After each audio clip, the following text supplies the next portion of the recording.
Well, Chris, I was just going to start with a bit of housekeeping in terms of squad news, injuries, all that kind of stuff. First of all, anything picked up from Tuesday that's going to cause a problem for the weekend? No, not that we're aware of at the minute. Obviously, lads in today doing a recovery, and we've had a training group out on the grass. So at the minute, it all looks well from the other night. Okay, and then in terms of those that are sort of getting back into contention from injuries, where's Rob Atkinson at the moment? Because he's had a couple of under-21 games, but is he in contention, or is he still building up his fitness and feeling confident in his hamstrings, I guess? I think that's a key word, is confidence, really. Obviously, his programme's been a lot different to what a lot of people's has over the last 18 months, 2 years, really, since he's obviously had a few injury troubles. So at the minute, he's about building up tolerance again, still training with the group. He's had match exposures, which have been a good thing for him. And he's had a mixed training over the last 10 days or so for various reasons. But he's back training the group this morning, looked good. It's great to have him back around it again. And in terms of the other sort of defensive options, particularly on the left-hand side, with Pring and Roberts, any sort of time frame on when you would expect them back? Just what's been communicated before, really, especially on Pringy, that's going to be on the healing system of his body, which has got communicated before. Hayden's coming along well, which is great to see. He's not quite back with the group yet, but hopefully dropping him back in pretty soon in terms of part of his rehab and stuff. So yeah, he's progressing well. Rob Dickey, beautiful thing. He's been out on the grass a little bit and picking up his kind of exposure to certain elements he has to do. So been great to see the big man back out there. So a couple of boys hopefully back in contention in the next couple of weeks. But like with these things, in terms of time scales and stuff, it's very individual. Yeah, and all it can take is a slight setback and you're a week or two behind. But that's got to be quite exciting from a coaching point of view. You've got a lot of defensive sort of ability there that is going to be coming into a group that's already doing pretty well.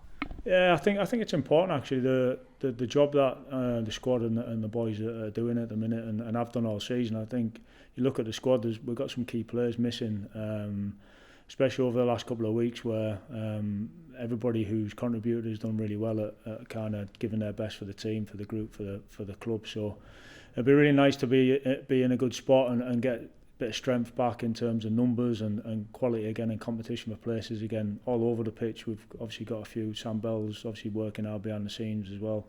So we've got a few boys who, when they do come back, will definitely be stronger for it. One of those that has come back from injury and really stood out. I think Ross playing in a position that, you know, it's not completely alien to him, but it is a little bit different.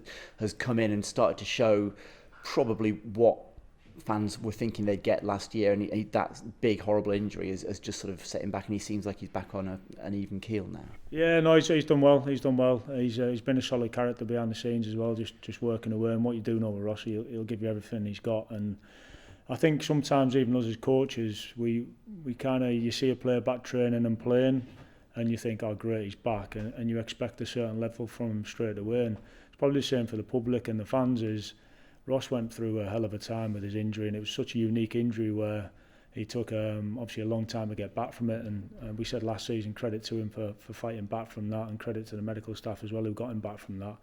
And I think what you see now is just a benefit of time, benefit of him finding his body again, building some confidence up, and obviously a few of the international call-ups he's had, I think, helped him get real confidence back in his body and in his mind. So playing on the left when you're used to playing on the right is never easy.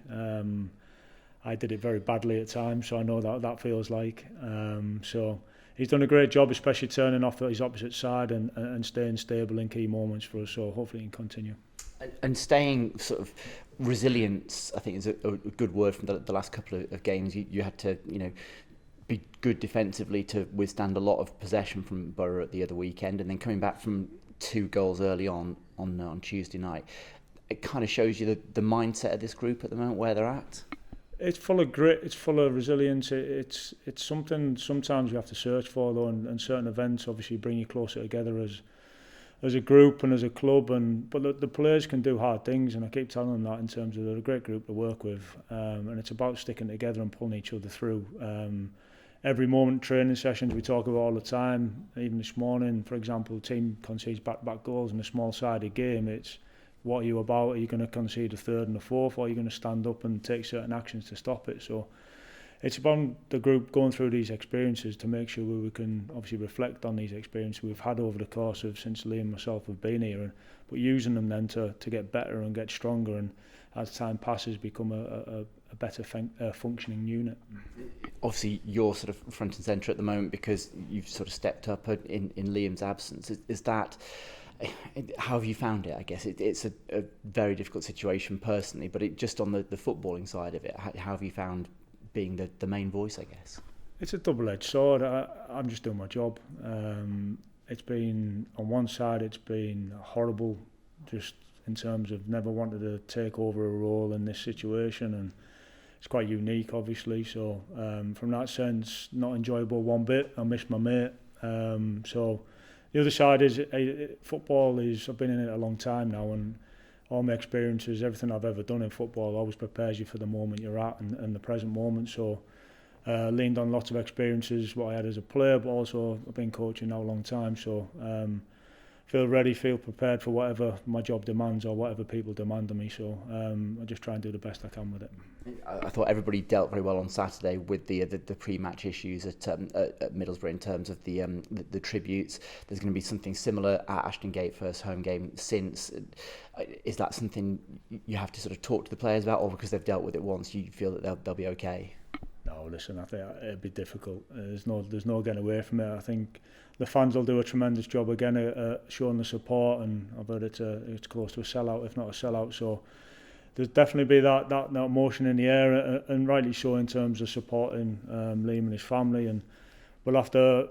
It's about accepting. I've spoke about this last week. You have to accept there's going to be some emotion, some fear going into the game, some anxiety. So I think once you do accept it, and then you kind of process it in your mind, and like I say, we'll speak about some strategies around the players staying focused and present, ready for kick-off. It's such a unique situation when something's so close to your heart, and somebody who is so close to your heart is going through what they're going through. So credit to the players from Middlesbrough. It was slightly different the other night, obviously, because we went straight into the game, but yeah, we'll speak about it, and I'm sure the players will be fine. They've done a great job at staying quite level.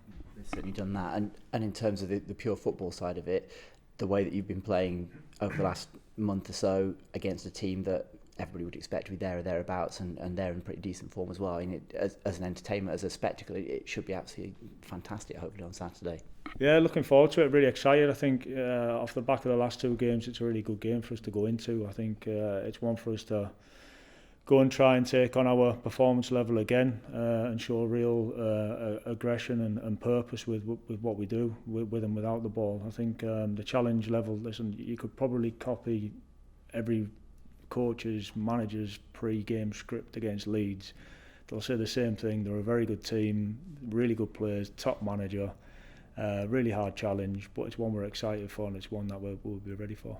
And it's definitely one that you've got to face head on. You can't come into it sort of looking at damage limitation, can you? Because that's not probably going to end very well. I don't think I've ever done that in my life. In any challenge, there's always ways to overcome it. There'll be setbacks, no doubt, in the game, but again, just going back to the resilience and being able to do hard things, I think the group's got that within them, and hopefully the support that'll be in the stadium. It's around the lads again and us as a staff, giving people something to get behind, and showing our behaviours and showing our level of quality when we can, and we just need to carry on from the other night in terms of believing in ourselves and having the confidence to go and express ourselves. Thank you very much. No Hiya. problem. I just wanted to ask about Tuesday night, because I'm still recovering from it. I don't know about you. No sleep as well, yeah. How do you sort of process that thing where you're watching the game and absolutely battering the opposition and find yourself 2-0 down? Strange. It's strange. It was a unique feeling, really, because I'm never too high or too low anyway on the touchline. But it's I was stood there thinking, not a great start, wasn't acceptable, which obviously we spoke around after half time and after the game for the players. But it was because we knew the spaces were there, we knew we could hurt them. It was just around us staying calm and trying to keep our quality as high as we could, where we could actually give ourselves opportunities again to score. And first half, I said it the other night, but 18 shots and 10 corners away from home first half it's crazy numbers, really. So the challenge again for us was to we have to be more ruthless in them moments. We spoke about it as a group numerous times. It's about us putting players on the pitch and people hopefully who can be ruthless and give us a chance to take advantage of them moments. But strange feeling, but I'm again so happy with the reaction at the start of the second half and how we continue to try and win the game. And we missed chances. Their keeper, what a game he had, and stood there thinking we could play another 15 minutes. He'd probably pull off another 15 saves. So, but really happy with a lot of it. Not happy with obviously the start, which I've referred to, but the bravery and some of the playing forward and backing themselves as players was really good. Turning to Leeds on Saturday, what you sort of talked about the challenge that they're going to bring to Ashton Gate. Is it a game that you are going into thinking we might not be the ones to dominate this? We might have to take our chances and, you know, not necessarily sit back, but, you know, you've got to respect that they're going to be able to keep the ball. Yeah, I think the Championship's a tough league. You look at even our last week, in the last month, we've had to play different ways at times, but the principles never change. So for us, we want to try and have the ball, we want to try and be expressive and play forward and have an attacking team. But on the flip side, that we want to be hard to beat. So regardless of opposition, the principles don't change. It's opposition, obviously, like Leeds are a strong team. They will have moments in the game, there's no doubt. But then it's about us trying to wrestle back a little bit of control and give our players the chance to go and put their mark on the game. That'll always be the mindset while Liam's at the club and while I'm at the club around. Listen, we've got strengths as well, and we've just got to try and manage a way of putting our players in positions and giving them the belief to go and play. But listen, there'll be moments we'll have to soak up pressure, no doubt, but we want to try and give them also something to defend. Just turning to the kind of emotions around what's going to happen on Saturday and stuff, is that something that you've I mean, I don't want to kind of pry into what's going on with you and Liam and stuff, but how is he doing, and is he, you know, have you spoken to him about the kind of stuff that's going on in the club, or are you just leaving him be? No, again, on a friendship level, I've spoken to him most days and seen him several times and tried to be there on that level. But football-wise, been really nice actually. I spoke to him after the game the other night for the first time, prolonged about football, and it was nice just to chat about football and chat about the boys and the performance. And so football talks, it's there. He's very aware of everything, that the support, and he really appreciates that. And like I've said numerous times already, it's given him and his family a strength that obviously they will be leaning on at this point. So yeah, he's very aware of the support, the tribute, everything like that. Again, it's such a unique time really for him, his family, for everybody around the football club. It's been a really strength of everybody pulling together again, but he's very aware of it all.